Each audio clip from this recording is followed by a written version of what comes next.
Hello everyone, this is Abhilash Varade. A1S Academy welcomes you in today's session of current affairs.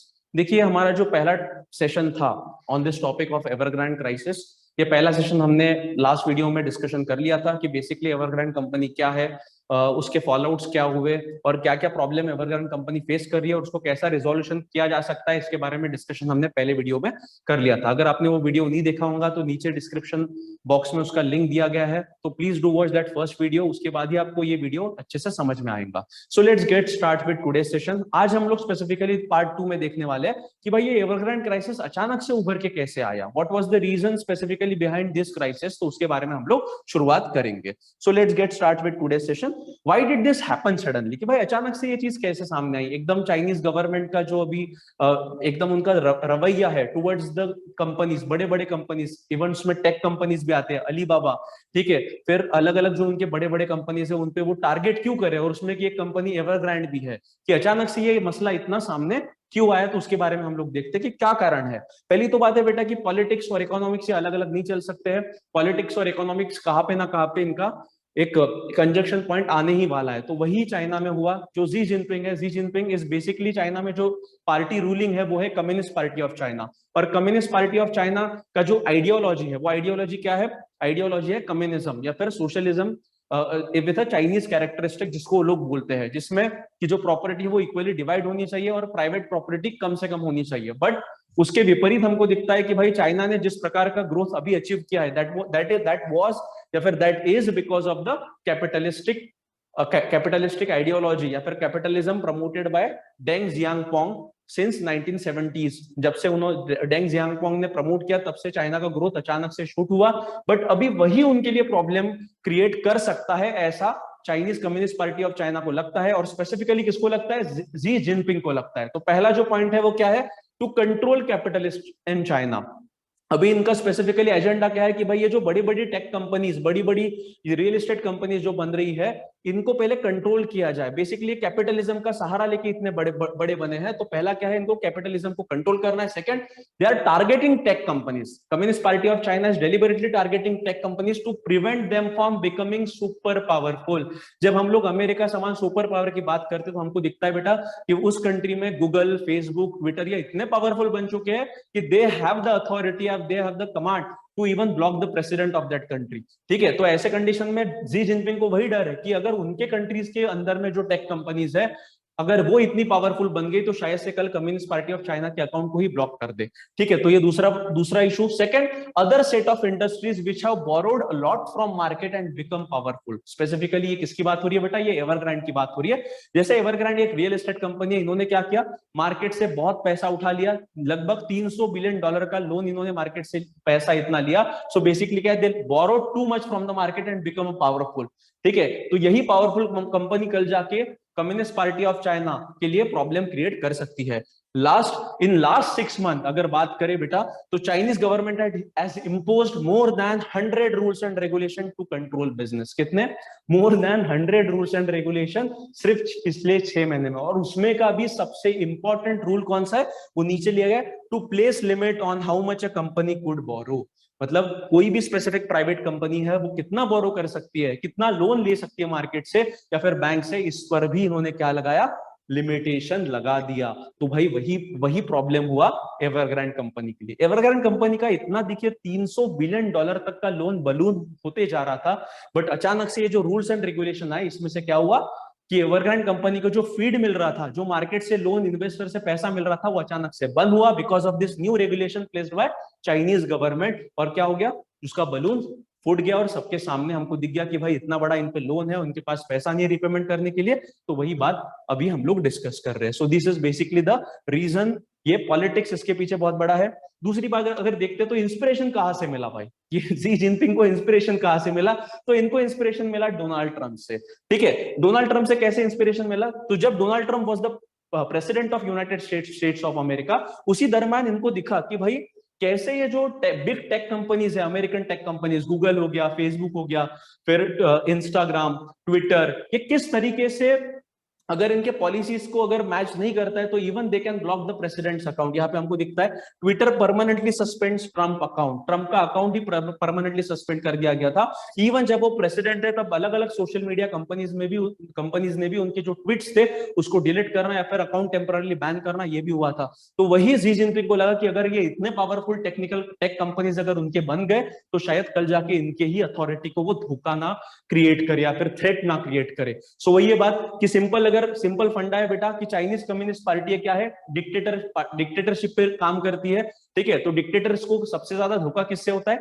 उनका किसी भी हालत में जो डर है या फिर जो उनकी पार्टी की सुप्रीमेसी है वो किसी भी हालत में कम नहीं होनी चाहिए, ये उनका फंडा है। और ये जो टेक कंपनीज थी या फिर ये जो बड़े बड़े रियल एस्टेट के फर्म्स थे, ये इतने पावरफुल बनते जा रहे थे कि कल जाके उनको उनके ही पार्टी के अथॉरिटी को थ्रेट पैदा कर सकते थे। तो पूरा गेम है पावर का। नेक्स्ट आते हैं, अब why is Xi Jinping acting like this? Xi Jinping act कैसा क्यों लगता है? सटिया गया है ये इंसान? सटिया नहीं गया है, हाँ बोल सकते हैं सटिया गया, because ultimately what is China doing? China is digging its own grave. हमको कुछ करने की जरूरत नहीं है, बट ये जो अभी उन्होंने बिजनेस पॉलिसीज इंप्लीमेंट कर रहे हैं उसके कारण उनके ही बिजनेसेस को बहुत ज्यादा नुकसान होने लगा है। ठीक है, even few tech companies which are located in China, they are moving out from China. और उसमें भी अभी कम्युनिस्ट पार्टी ऑफ चाइना ने अनाउंस कर दिया कि भाई अगर कोई टेक कंपनी जिसका अभी तक हेडक्वार्टर चाइना में था वो अगर भागती है तो हम लोग अभी पैसा भी होने नहीं देंगे। मतलब ये जो नए रूल्स एंड रेगुलेशन लाए, दीज आर वेरी रेस्ट्रिक्टिव। ठीक है, इसमें बिजनेसेस सर्वाइव नहीं कर सकते।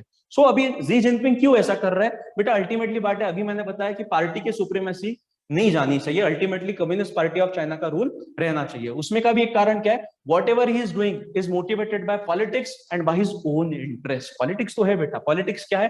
कम्युनिस्ट पार्टी ऑफ चाइना का सुप्रीमेसी रहना चाहिए, बट उसका ओन इंटरेस्ट क्या है? इसका ओन इंटरेस्ट है कि 2022 में Xi Jinping is going to break unwritten rule in China, that is कि Chinese president has to step down on his own when the tenure completes.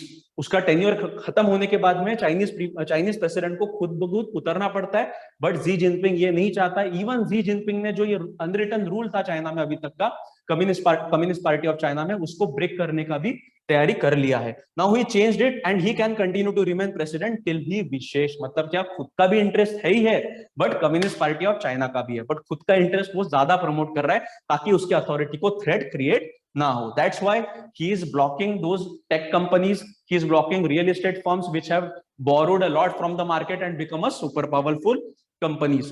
ठीक है, what is the favorite chapter in every dictator's dictionary? अब भाई आते हैं dictator. Basically Xi Jinping is क्या? वहां पे डेमोक्रेसी नहीं है। भले ही चाइनीज गवर्नमेंट खुद को कहती है कि हाँ भाई हम लोग डेमोक्रेटिक कंट्री है, but they are not real democracy. ठीक है, वहां पे प्रॉपर मैनर में इलेक्शंस कंडक्ट नहीं होते और मल्टी पार्टी डेमोक्रेसी वहां पे एग्जिस्ट नहीं करती है। Only single party rule is there, that is communist party of China. अब फेवरेट चैप्टर क्या होता है बेटा डिक्टेटर के रूल में? मतलब जब भी उसके रूल को खतरा पैदा होता है या फिर जब भी उसके रेजिम को खतरा पैदा होता है, तो ऐसे कंडीशन में डिक्टेटर कौन सी चीजों का सहारा लेते हैं? पहले तो है चाइनीज नेशनलिज्म, मतलब नेशनलिज्म जनरल सेंस में अगर बोले तो राष्ट्रवाद जिसको कहते हैं। दूसरा है रिलीजन, ठीक है, धर्म का सहारा। तीसरा है पॉपुलिज्म, कि भाई ऐसे कुछ स्कीम अनाउंस करना कि जिससे लोग खुश हो जाए, ठीक है, भले उसका बाकी में फायदा कुछ ना हो। फोर्थ इज आइडियोलॉजी, आइडियोलॉजी को प्रमोट करना। तो भाई इसमें से अगर देखते हैं तो जी जिनपिंग कौन से फैक्टर्स को सपोर्ट, कौन से फैक्टर्स का आधार ले रहा है खुद की डिक्टेटरशिप को प्रमोट करने के लिए? फर्स्ट इज चाइनीज नेशनलिज्म का, वो राष्ट्रवाद प्रमोट कर रहा है कि देखो भाई चाइनीज राष्ट्रवाद है, तुमको देश के प्रति ये रहना पड़ेगा, कमिटेड रहना पड़ेगा। फिर जैसे फलाना चीजें, कुछ भी अगर वॉर वगैरह होता है तो भाई भड़का देना, इंडिया ने वैसा किया, एक राष्ट्रवाद की भावना, झूठी भावना पैदा कर लेना। Second is religion. अब भाई कम्युनिज्म है, कम्युनिस्ट लोग रिलीजन को नहीं मानते, मतलब रिलीजन का कार्ड वो प्ले नहीं कर सकता है, तो रिलीजन कट गया। पॉपुलिज्म हो सकता है भाई पॉपुलर कुछ पॉलिसीज अनाउंस कर दिया जिसके लोगों को फायदा हो। इवन अभी इन लोग ये जो अभी टेक कंपनीज है, इनको ये लोग जब दबा रहे हैं तो अनाउंस ऐसे किया जा रहा है कि इनका जो पैसा है वो लोगों में डिस्ट्रीब्यूट किया जाएगा, मतलब लोग खुश हो सके। तो ये पॉपुलिज्म मेथड। और आइडियोलॉजी, सबसे इंपॉर्टेंट है आइडियोलॉजी। अभी तक इन लोगों ने कैपिटलिज्म को प्रमोट किया, क्यों? क्योंकि उससे फायदा हो रहा था। बट अभी क्या दिख रहा है कि एक कैपिटलिज्म का सहारा लेके ये टेक कंपनीज बहुत बहुत बहुत पावरफुल हो चुके हैं। तो वही अभी आइडियोलॉजी मतलब किसकी, कम्युनिज्म विथ माओइस्ट कैरेक्टरिस्टिक्स, जिसको ही ये लोग बोलते हैं सोशलिज्म। बट ये सोशलिज्म डिफरेंट है फ्रॉम द नॉर्मल सोशलिज्म। इसको ये लोग बोलते हैं सोशलिज्म विद चाइनीज कैरेक्टरिस्टिक्स, और ये डिफरेंट प्रकार का सोशलिज्म है। ठीक है, उसको नॉर्मल सोशलिज्म के से कंपेयर करने की आप कोशिश मत कीजिएगा।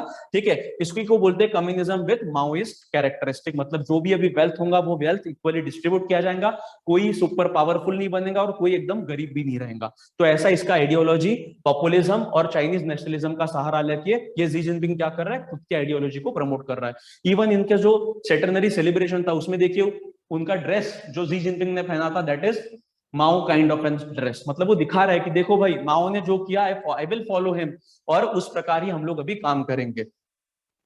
उसके बाद आते हैं, तो ये कुछ नया आइडिया नहीं है, मतलब हमको आपको लगेगा कि ऐसा क्या अचानक से हुआ भाई। जी जिनपिंग ने 2013 में ही, ये वॉल स्ट्रीट जर्नल का स्टेटमेंट है जिसने बोला है कि भाई ये कैपिटलिज्म, जो चाइनीज कैपिटलिज्म, इसको किसी भी हालत में क्या करना पड़ेगा, कंट्रोल करना पड़ेगा। ठीक है, ये इसने कब बोला था, 2013 ने, मतलब ही was waiting for an opportune moment. वो देख रहा था कि खुद की पावर को, खुद की पोजीशन को पहले पावरफुल करते हैं या फिर उसको प्रोटेक्ट करते हैं, और उसके बाद में ये कैपिटलिज्म, चाइनीज कैपिटलिज्म पे अटैक करते हैं। तो वही उसने किया, मतलब उसके दिमाग में कब से था, जी जिनपिंग के 2013 से उसके दिमाग में था। अब according to Xi Jinping, basically Xi Jinping के हिसाब से क्या है, capitalism was just a transition on the road to fuller और मोर कंप्लीट सोशलिज्म। मतलब कैपिटलिज्म का सहारा लेके हमको सोशलिज्म के रास्ते पे आना है, ऐसा किसका कहना है, जी जिनपिंग का कहना है। Decades long western style of capitalism in China is being rolled back. अभी जो वेस्टर्न स्टाइल ऑफ कैपिटलिज्म पूरे हमको वर्ल्ड में दिखता है, वही वो कहां पे था, चाइना में था। बट अभी धीरे धीरे करके ये लोग क्या कर रहे हैं, उसको कम करते जा रहे हैं। अब communist party of China thinks that capitalism, wealth creation and private capital has now run too much and they have to be controlled. ठीक है, मतलब कैपिटलिज्म बहुत ज्यादा अभी फैल गया भाई चाइना में, उसको भी हमको कंट्रोल करने का है। वेल्थ क्रिएशन, मतलब कोई अमीर हो रहा है तो इतना भी अमीर ना हो कि भाई जो इनइक्विलिटी का गैप है वो बहुत ज्यादा बढ़े करके। सो वेल्थ क्रिएशन पर भी लगाम लगाया जाएगा और प्राइवेट कैपिटल पर भी लगाम लगाया जाएगा, और जो प्रॉपर्टी है या फिर जो इनकम है उसको डिवाइड करने का भी ये लोग प्लान बना रहे हैं। ठीक है, अल्टीमेटली पर्पस क्या है, थ्रेटनिंग पार्टी सुप्रीमेसी। ठीक है, क्या कर रहा था बेटा कैपिटलिज्म से जो टेक कंपनीज या फिर डिफरेंट रियल एस्टेट फर्म्स जो बहुत ज्यादा पावरफुल बन गए थे, वो इनडायरेक्टली किसको थ्रेट निर्माण कर रहे थे, Chinese communist party of China के सुप्रीमेसी को थ्रेट प्रोवाइड कर रहे थे। तो वही उसी को कंट्रोल करने के लिए जी जिनपिंग ने क्या लाया, ये नया तरीका इन्होंने अपनाया कि जहां पे ये लोग कैपिटलिज्म को क्या कर रहे हैं, रोल बैक कर रहे हैं। ठीक है, इसके बाद आते हैं basically communist party of China, what they want to control what. यहाँ पे हमको दिखता है कि communist party of China wants to control first flow of capital, जो पैसे का सप्लाई है उसको कंट्रोल करे। मतलब अभी हमने देखा कि एवरग्रांड कंपनी वो बेसिकली जो अभी तक लोन मिल रहा था मार्केट से या फिर बैंक से, उस पर रोक लगाई गई नए रूल्स एंड रेगुलेशन के तहत। मतलब ये फ्लो ऑफ कैपिटल पे कंट्रोल कर रहे हैं। Second, set limits and parameter for entrepreneurial profit, invest and share the profit with government. मतलब एंटरप्रेन्योर बेसिकली कैसा बिजनेस करे, ठीक है, और उनके बिजनेस में का जो भी शेयर, जो भी प्रॉफिट वो अर्न करते हैं, उनको वो प्रॉफिट भी किसके साथ शेयर करना पड़ेगा, गवर्नमेंट के साथ शेयर करना पड़ेगा। ठीक है, तीसरा, ऑल लीवर्स ऑफ इकोनॉमी को इनको कंट्रोल करना है। मतलब जो भी इकोनॉमी में चीजें हो रही है उस पर पूरा control communist party of China का होना चाहिए, ऐसा इनका बोलना है। And fourth is promote equality. मतलब जो अमीर इंसान अमीर बन रहा है और गरीब इंसान गरीब ही रह रहा है, इनके बीच में का गैप इनको कम करना है। मतलब इनडायरेक्टली क्या करना है, इक्वालिटी को प्रमोट करना है। This is the main motive of communist party of China. अब बेसिकली अगर देखा जाए तो इसको ही कम्युनिस्ट पार्टी ऑफ चाइना का जो स्टेट रन न्यूज चैनल है उसमें बोला गया है प्रोफाउंड रिवॉल्यूशन। क्या बोला गया है, प्रोफाउंड रिवॉल्यूशन। प्रोफाउंड रिवॉल्यूशन मतलब आसान भाषा में अगर मैं बताऊं तो कि जो अभी तक कैपिटल सेंट्रिक उनका ग्रोथ अप्रोच था, मतलब जिनके पास पैसा है उनको उन पर फोकस करने की जगह अभी पीपल सेंट्रिक अप्रोच रहने वाला है कम्युनिस्ट पार्टी ऑफ चाइना का। ठीक है, मतलब capital centric to people centric move करने वाले, इसी को उन्होंने टर्म दिया है प्रोफाउंड रिवॉल्यूशन। मतलब कैपिटलिज्म को धीरे धीरे करते रोल बैक किया जाएगा और लोगों को उसका फायदा पहुंचाया जाएगा। इसको ही बोला जाता है प्रोफाउंड रिवॉल्यूशन। अगर चाइना की बात करें तो चाइना में यही फिनोमेनन को हम लोग कह सकते हैं बोलुआन फैंसिंग। क्या कह सकते हैं, बोलुआन फैंसिंग। अब ये बोलुआन फैंसिंग क्या है, बोलुआन फैंसिंग का लिटरल मीनिंग होता है eliminating chaos and returning to normal. Eliminating chaos and returning to normal. ये पहली बार बुलुआन फैंजिंग कब हुआ था? First time it was launched by Deng Xiaoping in 1978. Deng Xiaoping was the one of the revolutionary leader of China, की जो communism या माओ जेडांग का capital revolution था उसको इन्होंने रोका था, और चाइना को कैपिटलिज्म के ग्रोथ पार्ट पे लाने का कार्य किसने किया? डेंग जियांगपोंग ने 1978 में किया। ठीक है, अब वही बात अभी हो रही है बेटा कि अभी भी ये बुलुआन फैंजिंग का टर्म यूज किया जा रहा है। क्यों? क्योंकि जो कैओस अभी तक कैपिटलिज्म ने क्रिएट किया उसको एलिमिनेट करके नॉर्मल की तरफ रिटर्न अभी चाइना बैक टू नॉर्मल लाने की कोशिश की जा रही है, ऐसा उनका कहना है। Behind Evergrande lies this idea of disrupting the Chinese capitalist system. Simple सी बात है कि ये एवरग्रांड क्राइसिस जो अभी हुआ है ये बेसिकली इसके पीछे किसका आइडिया है? शी जिनपिंग का आइडिया है। वही बात ये पूरा टॉपिक हमको बताता है। मतलब हमको एग्जैक्टली ये भी पता चला कि भाई क्यों एवरग्रांड क्राइसिस अचानक से अभी सामने आया है। ठीक है, इसके कारण रीजन क्या है, what is the politics behind all this, और अभी चाइनीज इकोनॉमी में क्या चल रहा है इसके भी बारे में हमने शॉर्ट में देख लिया है। So guys, this is all for today's lecture. ठीक है, don't forget to like share and subscribe to our channel. और हमारा जो यहाँ पे टेलीग्राम चैनल है, ठीक है, ये टेलीग्राम चैनल को भी आप सब्सक्राइब कर सकते हैं for daily current affairs update. ठीक है, thank you very much guys for today's lecture.